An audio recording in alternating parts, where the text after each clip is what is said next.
con lo que está pasando, con esta manera vertiginosa en el que operan los acontecimientos públicos, la política, en fin. Y hay otras entrevistas que nos ayudan a mirar más las cosas en perspectiva, a mirar procesos, modelos. Y debo reconocer que si bien las primeras son imprescindibles, a mí me gustan más las segundas. Y esta mañana vamos a tener la oportunidad de hacerlo porque qué duda cabe que nuestro entrevistado uruguayo de nacionalidad es una de las grandes referencias del estudio en nuestro continente sobre la ecología, sobre las estrategias de desarrollo, sobre los modelos de desarrollo y el modo en que esto se relaciona además con los ciclos políticos que hemos tenido en el continente y que han tenido sus nombres, ¿no? La década neoliberal, el ciclo de gobiernos progresistas, la restauración conservadora y este momento que vivimos ahora que no tiene nombre todavía, que es un poco aún extraño. Nos referimos a Eduardo Gudinas, que está de visita en Chile, tiene una actividad en la tarde que también vamos a dar a conocer en una de las dependencias de nuestra universidad. Eduardo, como siempre, cada vez que vienes, por darte el tiempo, por proponernos venir a la radio y conversar sobre estos asuntos que son más relevantes que la mayoría de las noticias que a veces uno puede mencionar en un día específico. Bueno, buenos días a ti, Patricio, buenos días a los oyentes, encantado de estar de vuelta aquí en Santiago. Sí, bueno, partamos por esto, Eduardo. Este momento raro que estamos viviendo, o contradictorio, vamos a usar una terminología un poquito menos informal, que está viviendo el continente, que por de pronto no permite ponerle un nombre, ¿no? ¿Cómo lo describirías si es que por encima de las contingencias de cada uno de los países uno pudiera encontrar elementos en común? Bueno, es un momento de entrevero, pero ha habido también momentos de entrevero que hemos pasado nosotros, lo cual quiere decir que todos estamos un poquito más viejos, y ciertamente lo que hay es una diferencia entre las circunstancias de países. Entonces, tan solo a modo de repaso, tenemos desde una extrema derecha que gobierna en Argentina, donde lo relevante mirado desde afuera no es solo la presencia de Milei y su paquete de ajuste, de austeridad, sino que sigue contando con el 50% de apoyo de la ciudadanía. Sí. En el otro, dando un paso más al otro lado de los Andes, tenemos la disolución del sistema político partidario en Perú y se navega en eso. Es como que no pasara nada. Tenemos gobiernos con una fuerte retórica progresista, que es el caso de Gustavo Petro en Colombia, pero que su gestión no acompaña el discurso. Tenemos gobiernos como el de Lula da Silva, que se presenta con una gran plataforma internacional, pero que dentro de casa es de verdad un gobierno asentado en una coalición con algunos elementos del viejo progresismo, del centro e incluso de la derecha, con muchas restricciones para su gestión. Entonces tenemos todas estas distorsiones, donde tal vez los casos más extremos son lo que ocurre ahora en Venezuela con este derrumbe del sistema democrático y la persistencia de viejas tradiciones que se intercalan en esto, entre ellas, y venga el gobierno que venga, seguimos dependiendo de exportar materias primas, que es exportar recursos naturales. Ya, quedémonos ahí, porque hubo el llamado ciclo de gobiernos progresistas, ¿no? Donde probablemente los gobiernos más incidentes en la región eran Brasil y Venezuela, pero también Bolivia tenía una fuerte... Además hay un fuerte discurso que además tiene un componente emocional, Eduardo, de recuperar una suerte como de soberanía patriótica a través de los llamados recursos naturales, ¿no? Pero luego venía el desafío de poder utilizar aquel impulso para generar estrategias de desarrollo con mecanismos de financiamiento más diversos en los países, ¿no? Bueno, hablemos de ese impulso ahora que ese ciclo terminó. O sea, bueno, eso sucedió en todos los países. Sí, o sea, Venezuela, Brasil, Bolivia, Argentina. Ecuador, Argentina. Lo que pasa es que en todos los países ya los recursos naturales eran patrimonio, según las constituciones, de la nación, del pueblo o del Estado.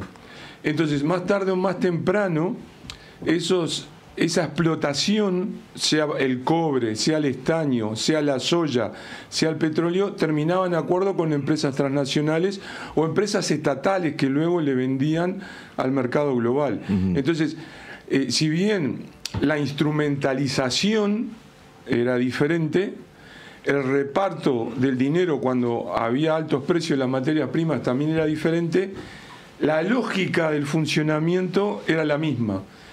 Y eso es lo que desembocó en que a medida que el precio de los commodities bajaron, había menos plata para repartir, más descontento, entonces ese sistema comenzó a chirriar. Ahora, reconocido esto, también debemos advertir que la invocación, el discurso, los temas que se ponían en debate eran totalmente distintos. Porque, por ejemplo, los gobiernos progresistas decían, bueno, yo quiero comprometerme con la justicia social. Y después discutíamos si lo hacían bien o mal, pero estaba ese debate. Ahora tú comparas con una agenda como la de Bolsonaro o la de Milei, rechazan la idea de que existe una justicia social. Entonces que cada uno se arregle como pueda. Entonces ese debate ha quedado acorralado. Sí, en esa misma línea, Eduardo, uno ve, que es lo mismo que tú describías, pero uno ve que el nivel de estabilidad o de inestabilidad en los países, que cuando los periodistas y los políticos hablamos del tema lo miramos por arriba por factores como superficiales, en el fondo dependen mucho del ciclo de los commodities. Sí, claro. Entonces cuando el ciclo de los commodities baja, los países entran en inestabilidad, y cuando no, entran en mayor estabilidad. Sí. Parece como una condena perpetua de la que nuestras dirigencias o élites no saben salir. Pero es brutal eso, Patricio. Sí. Mira, te hago un cuento. Acabo de volver de Bolivia. Sí. Entonces en Bolivia estuve en el altiplano, más o menos cerca de la frontera con Chile, y visité un pueblito que se llama Pulacayo, que era la mina de plata más grande del mundo. Era una mini ciudad de 25.000 habitantes con un palacete del dueño de ese grupo empresarial, que a su vez fue presidente de Bolivia, Arce, los años 20, 30, sus propias líneas de trenes, están ahí lo que queda de ella, hileras de casa para los obreros, hileras de casa de mejor calidad para capataces y encargados, otras casas para los técnicos ingleses, el primer cine de la región, bowling, centro cultural, escuela, sí. Y todo eso ahora es ruinas. Entonces, lo que a mí me impacta es que esto se repite desde el siglo XIX y no aprendemos. Te vamos a llevar a Humberston, ahí fuera de Iquique, que es exactamente lo mismo. Entonces, sí. ¿Viste? Hablando en uruguayo, qué bicho testarudo que es el latinoamericano, que no aprende de sus propios errores. Sí. En esa perspectiva, y recordar que estamos conversando con el ecólogo Eduardo Buinas de visita en nuestro país, ¿qué podrías decir? A ver, son dos preguntas en uno. ¿Qué podrías decir sobre el modo en que Argentina, Bolivia y Chile han enfrentado el tema del litio? ¿Y qué podrías decir en específico sobre la política que ha implementado el Estado de Chile en esta materia? Bueno, son diversos. Aquí está en marcha, eso avanza. Chile es un extractor de litio y comercializador importante. Viene por detrás Argentina, y Bolivia tiene un emprendimiento estatal funcionando desde ese año que no logra dar pie en bola, o sea, no logra comercializar. La lógica de los tres es la misma, exportar litio. Segundo aspecto, en la lógica de los tres hay participación final que depende de los mercados internacionales, donde el gran procesador del destino final del litio, que son especialmente baterías, es China. Entonces seguimos atrapados. Fíjate entonces que a finales del siglo XIX le vendíamos al Reino Unido. Nuestro vínculo era con Londres. Durante buena parte del siglo XX lo fue o con Estados Unidos o con Europa Occidental. Ahora enviamos desde América Latina enormes volúmenes de recursos naturales, incluido el litio, hacia China. Es más, las exportaciones de recursos naturales hacia China son el triple del flujo de recursos naturales hacia Norteamérica y hacia Europa Occidental. El triple. Estamos alrededor de las 550 millones de toneladas de recursos naturales por año que se envían allí. Entonces eso es una aspiradora. Entonces ahí sí hay un cambio radical. Este flujo de extracción de recursos naturales no tiene nada que ver con el de la época de la colonia ni con el del siglo XX. Ahora es el doble o más. Entonces, a este ritmo no hay país que aguante, ¿no? Sí, es como si las autoridades actuales estuvieran repitiendo el mismo error. Estoy hablando de Chile, ¿eh? Y claro, hay una retórica que también se puede someter a discusión, ¿eh? De que el gran mérito de esta política es que tiene un rol protagónico del Estado. Sí, pero Eduardo, acá... pero tu reflexión es que hay algo tan importante como cuál es el rol que tenga o no el Estado en un asunto como este. Sí, hay muchos diferentes roles del Estado. El rol del Estado puede ser favorecer una estrategia convencional de exportación o desandarla para priorizar otros sectores. ¿Por qué? Porque incluso, por ejemplo, en la Estrategia Nacional del Litio, en otros sectores de la minería chilena, cuando uno mira la plata, follow the money, sí, el Estado y la sociedad terminan subsidiando esos sectores. Entonces la pregunta que podemos hacer es, ¿por qué no intentar alternativas aprovechando ese dinero que ya está para subsidiar otros sectores de menor impacto que generen más empleo y que consuman más energía?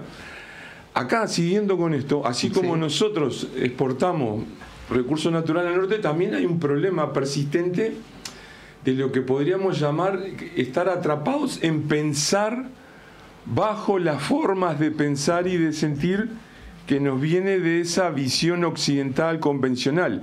El caso del litio es el ejemplo más claro. ¿Por qué? Porque una de las inspiraciones de esa estrategia y de algunas otras medidas que ha tomado la presente administración en Chile, te recuerdan, están inspiradas, y lo han dicho explícitamente, en el modelo de las misiones de Mariana Mazzucato, que ha estado aquí. Entonces, a mí me resulta paradojal. ¿Por qué? Porque Mariana Mazzucato plantea como su desafío salvar al capitalismo de sí mismo. Ella dice, yo quiero más capitalismo, es parte de un debate que hay dentro de los desarrollos convencionales entre quienes quieren reformarlo y quienes no quieren reformarlo. Y no sé por qué también de esta cosa del bicho testarudo, diferentes gobiernos y la CEPAL y el BID contrataron a Mariana Mazzucato para que diera desde Londres su visión de qué deberíamos hacer nosotros, sin ninguna experiencia en la región. Entonces, por ejemplo, para el caso de Chile, la propuesta de ella, inspirada en un programa de Corfo, es sacar más minerales. Entonces yo me pregunto, ¿tenemos que traer un consultor desde el exterior para que nos diga que tenemos que hacer lo mismo que ya veníamos haciendo? Ahora, eso no es culpa de Mazzucato, es culpa nuestra, de esa imitación, de esa necesidad de contar con la legitimidad del Nobel del exterior, del académico del exterior, que nos diga qué debemos hacer, y un poco el miedo de pensar por nosotros mismos. Sí, lo que pensaba cuando te escuchaba, pero lo he pensado muchas veces en los últimos años, Eduardo, es que cuando uno ve que gobiernos autodenominados de derecha, de izquierda, en el norte, en el centro, en el sur de América, en este siglo, en el anterior, en el previo, tienen élites que una y otra vez hacen lo mismo, uno debería necesariamente hacerse la pregunta más allá de la élite puntual y del caso puntual, ¿no? Y uno podría hipotetizar cosas como: lo que pasa es que la situación de acumulación de poder del capitalismo en el mundo es tan grande que no se puede hacer otra cosa. O uno podría decir, al modo de las venas abiertas de América Latina, que las élites locales son rápidamente capturadas por los beneficios de la renta del recurso y que por lo tanto sus intereses se vuelven coincidentes con los de las potencias que explotan y se llevan sin mayor otorgamiento de beneficios al país de origen. Pero en ese capitalismo, que tú decís, el de la élite global, en este momento hay una pelea brutal entre ellos que no se refleja en la discusión sudamericana ni en los medios sudamericanos. Te doy un ejemplo. El Foro Económico de Davos presenta su estrategia de resetear el capitalismo. El Foro Económico de Davos, con Schwab a la cabeza. Otra parte del empresariado acusa a Schwab: usted es un comunista. Entonces hay una discusión feroz entre ellos, mientras que nosotros estamos en el margen de esa discusión y tenemos situaciones paradojales. Por ejemplo, la reforma tributaria que quiso hacer Gustavo Petro en Colombia, que de una modestia increíble, pero importante para Colombia, era acusada algo así como que era la revolución que estallaba en el país. Entonces, estamos también marginados, no estamos entendiendo bien las discusiones que hay en esos centros de poder que tú podés decir. y no percibimos ese debate fuerte entre quienes quieren reformar las estrategias de desarrollo y quienes no, y dando un paso más en si esa discusión es suficiente para nosotros en América Latina, porque en cualquiera de los dos bandos nosotros quedamos como proveedores de recursos naturales. Te digo, por ejemplo, la agenda de Schwab. Schwab dice cumplir todas las metas del Acuerdo de París y abandonar el petróleo. Eso dice el Foro Económico de Davos. Ni siquiera los gobiernos progresistas de aquí lo repiten. Entonces no podría argumentar el Foro Económico de Davos en su propuesta de resetear el capitalismo está a la izquierda de lo que se dice en América del Sur. ¿Tú crees que en la política latinoamericana actual, en los medios de comunicación latinoamericanos actuales, sigo tu mismo argumento, se está discutiendo poco sobre esto? Te lo pregunto porque, entre otras cosas, por ejemplo, hoy día se va a votar el Tratado de Libre Comercio entre Chile y la Unión Europea, y debate político y mediático cero. Es igual en todos los demás países. ¿Y por qué pasa eso? Hay una nueva generación. Ya estoy más viejo, entonces puedo decir algunos comentarios. Esa nueva generación es una generación menos ilustrada, menos dispuesta al debate conceptual, mucho más enganchada en el eslogan, sea de un bando o del otro, y ha habido un fuerte deterioro en todos los sistemas legislativos. Es decir, extraño aquella época donde había senadores o diputados de peso para el debate legislativo, que era, por ejemplo, discutir los TLC. Entonces ahora no los tenemos, ni de sectores conservadores ni de sectores progresistas. Bueno, decir que Eduardo Budinas, nuestro invitado el día de hoy, tiene una agenda bastante intensa, como es habitual cuando viene a Chile, hace muchas cosas en pocas horas, y una de ellas es la conferencia que se va a dar hoy a las 6:30 de la tarde, ¿no? 6:50 de la tarde, en la Sala Matilde Truff de la Facultad de Derecho de nuestra Universidad de Chile, ahí en Pío Nono 1, en Providencia, cuyo título es Derechos de la Naturaleza y Transiciones Socioecológicas en Latinoamérica. Eduardo, a modo de breve introducción, porque así como una manera de corresponder tu gentileza es que ayudemos con un granito de arena que vaya la gente a ver tu conferencia. Cuéntanos de qué van a tratar aquellas palabras o aquellas reflexiones. Bueno, esa conferencia es parte de una invitación de OLCA, del Observatorio Latinoamericano de Conflictos Ambientales, y la finalidad es, acá en Chile se habla mucho de transiciones, transiciones de energía, transiciones en cambio climático. Bueno, ¿qué quiere decir transiciones? Una advertencia que tanto se habla de transiciones que ha quedado en segundo plano o difuminado hacia dónde se transita, las metas de esas transiciones no se debaten, y que si se incorpora la idea de derechos de la naturaleza, que estuvo en discusión en el proceso constituyente, pero si se incorpora en serio esa concepción de los derechos de la naturaleza, solo hay un tipo de transiciones posibles y no otras. Bueno, la invitación queda extendida a las 6:50 de la tarde en la Facultad de Derecho de nuestra Universidad de Chile, más céntrico imposible, exactamente en el corazón de la ciudad va a estar la conferencia de Eduardo Budinas para continuar con estas reflexiones. Reflexiones que nos parecen imprescindibles además en el tiempo que corre, donde, como decía nuestro entrevistado, a veces nuestras dirigencias suelen ser muy cortoplacistas y no discuten el marco en el cual estamos construyendo nuestro presente y nuestro futuro como colectivo. Eduardo, como siempre, muchas gracias por venir y bueno, que sea grata tu estadía en Chile. Muchas gracias a ustedes. Sí, y bueno, recomendamos, por cierto, leer, están ahí, se pueden buscar los libros de Eduardo Budinas, que, si me permites, Eduardo, decirlo así como resumidamente, siempre nos ayuda a abrir la cabeza, y aquello es muy necesario. 8:30, vamos a ir un breve alto y a la vuelta a nuestro panel de conversación de cada mañana.